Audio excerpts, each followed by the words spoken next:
Brought to you by Edgeless Diagnostics. Edgeless Diagnostics.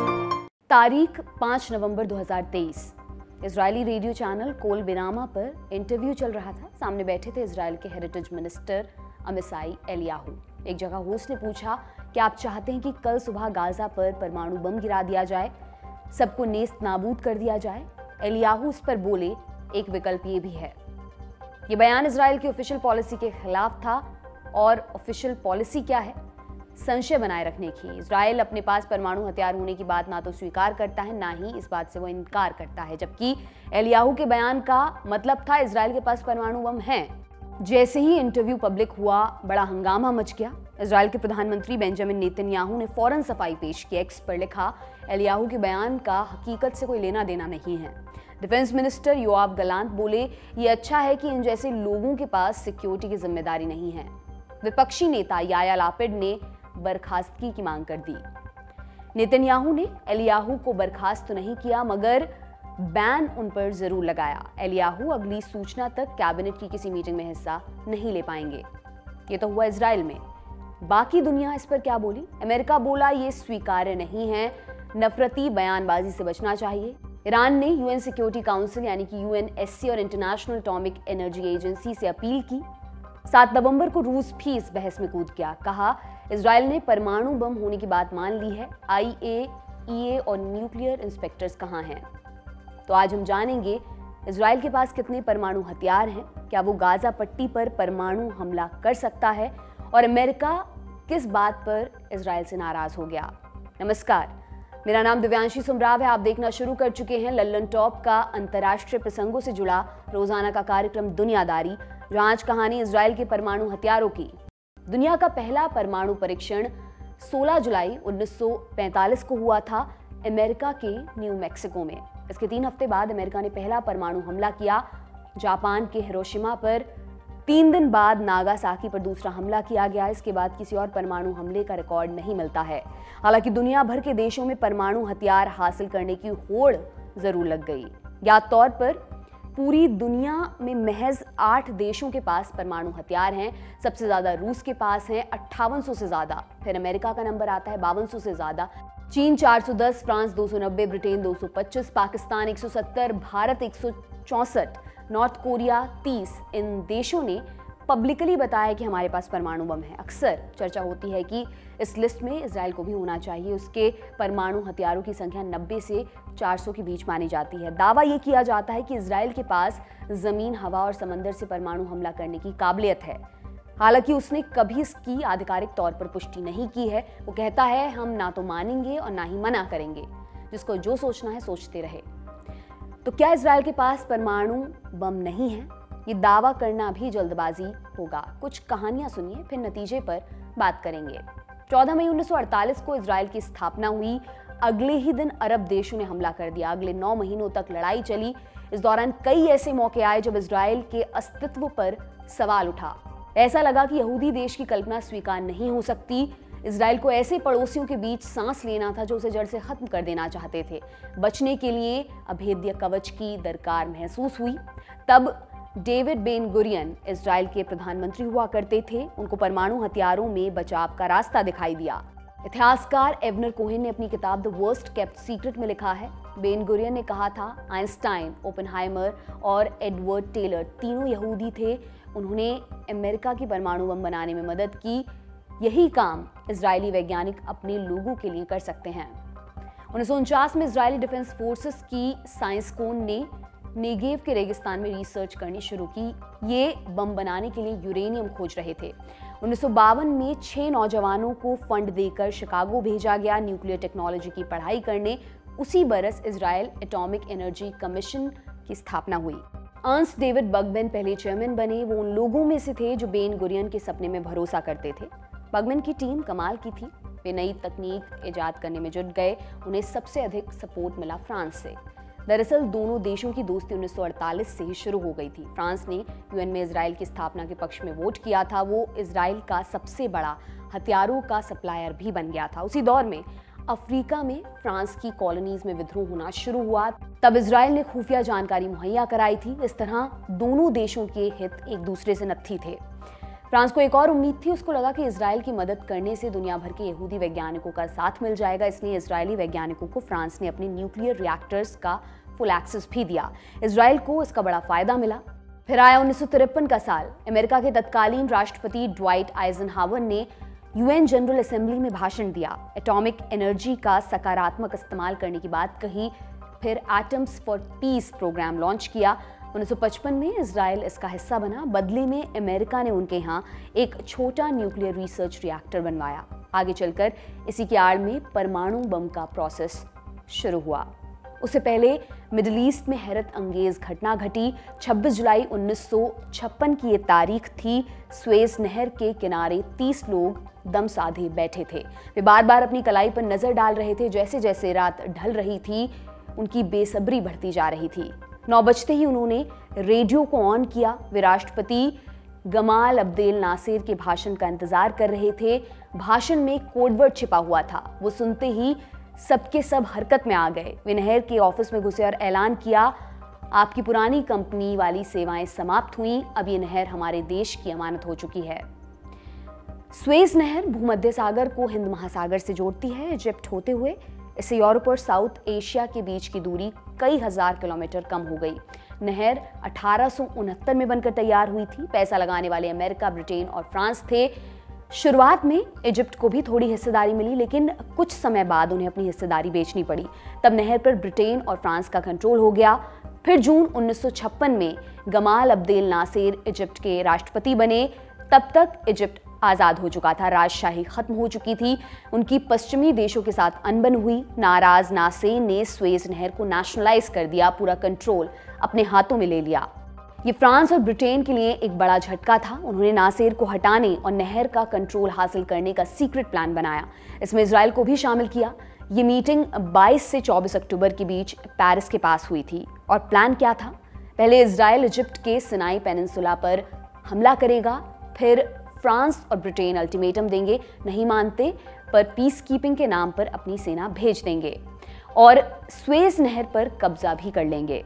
इस deal में Israel को अपना फायदा दिखाई दिया। उसने फ्रांस से वादा किया कि वे नेगेव रेगिस्तान में न्यूक्लियर रिसर्च सेंटर बनाने में मदद करेंगे और यूरेनियम अयस्क की सप्लाई भी करेंगे। फ्रांस मान गया। स्वेज क्राइसिस में क्या हुआ?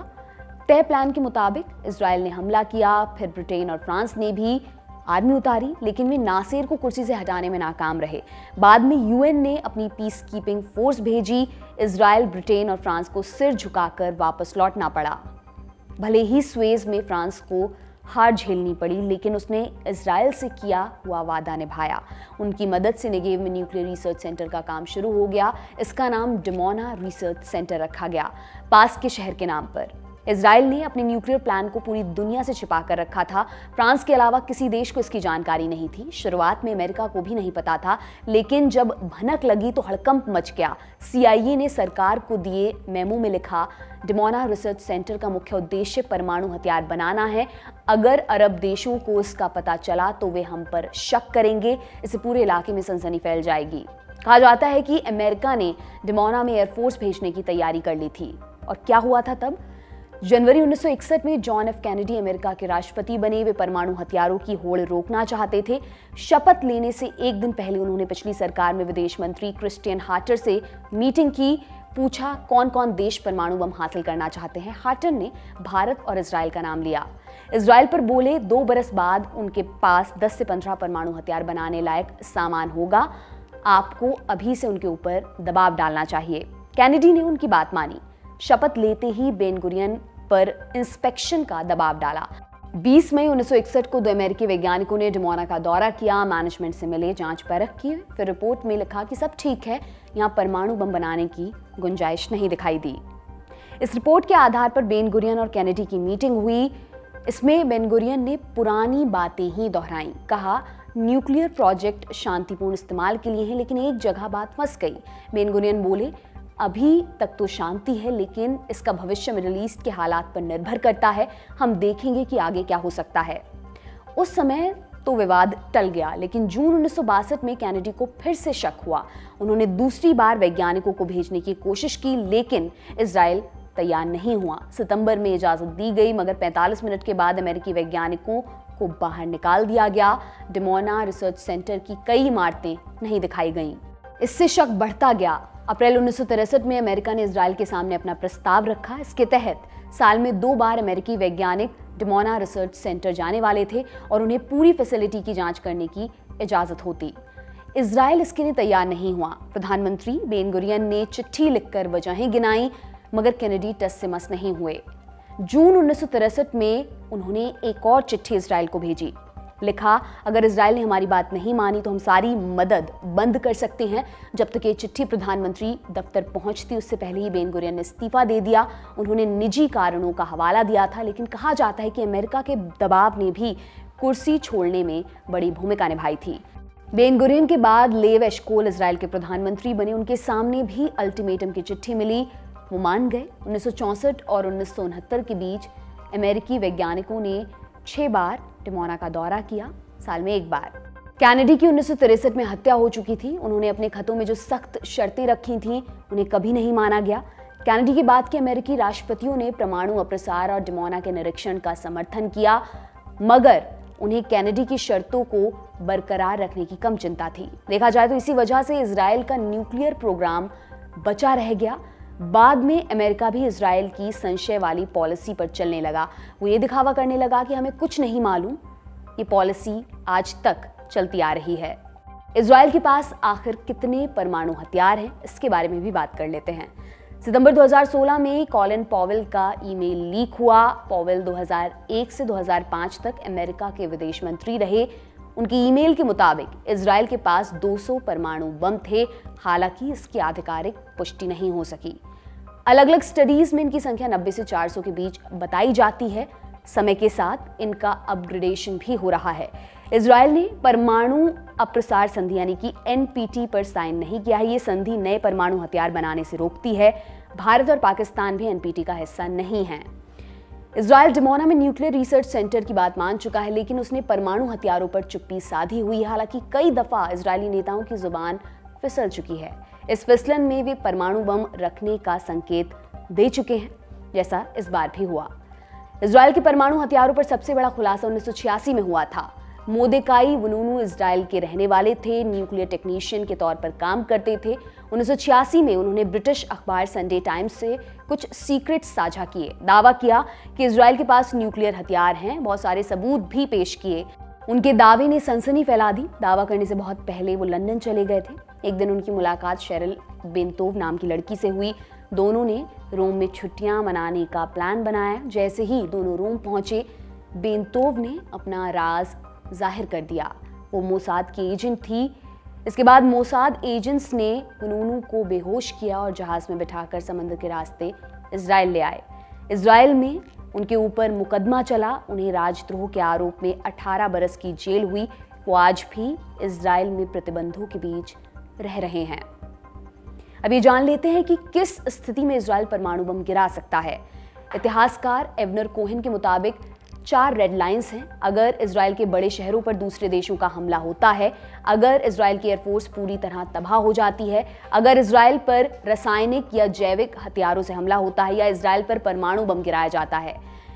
इजराइल की ऑफिशियल लाइन है, हम मिडिल ईस्ट में परमाणु हथियार का इस्तेमाल पहले नहीं करेंगे। इसके अलावा वो एक और पॉलिसी पर कायम है। इजराइल कहता है, हम अपने पड़ोस में किसी को हासिल भी नहीं करने देंगे। इसी मकसद से वो इराक, सीरिया और ईरान में न्यूक्लियर साइट्स पर हमले कर चुका है। ईरान के कई परमाणु वैज्ञानिकों की हत्या में मोसाद का नाम सामने आता है। ये तो हुआ इजराइल के परमाणु हथियारों का तियापांचा। एलियाहू के बयान की तरफ वापस चलते हैं। क्या इजराइल गाजा पर परमाणु बम गिरा सकता है? जानकारों की माने तो इसकी आशंका ना के बराबर है। इजराइल ने जो रेड लाइंस तय की हैं वे अभी पार नहीं हुई हैं, इसलिए उस विकल्प का सवाल ही नहीं उठता। जानकार ये भी कहते हैं, एलियाहू के बयान पर थोड़ी बहुत बहस होगी, लेकिन इससे इजराइल की सेहत पर कोई असर नहीं पड़ेगा और ना ही उन्हें संशय वाली नीति बदलने की जरूरत होगी। अब इजराइल हमास जंग की अपडेट्स भी आपको बताते हैं। जंग 33वें दिन भी जारी है। अब तक कितना नुकसान हुआ है? इजराइल का दावा उसके 1400 से अधिक नागरिक मारे गए, 200 से ज़्यादा हमास के कब्जे में हैं। गाज़ा की हेल्थ मिनिस्ट्री का दावा, इजरायली हमले में 10,500 से ज़्यादा लोगों की मौत हुई, इनमें 4,000 से ज़्यादा बच्चे हैं।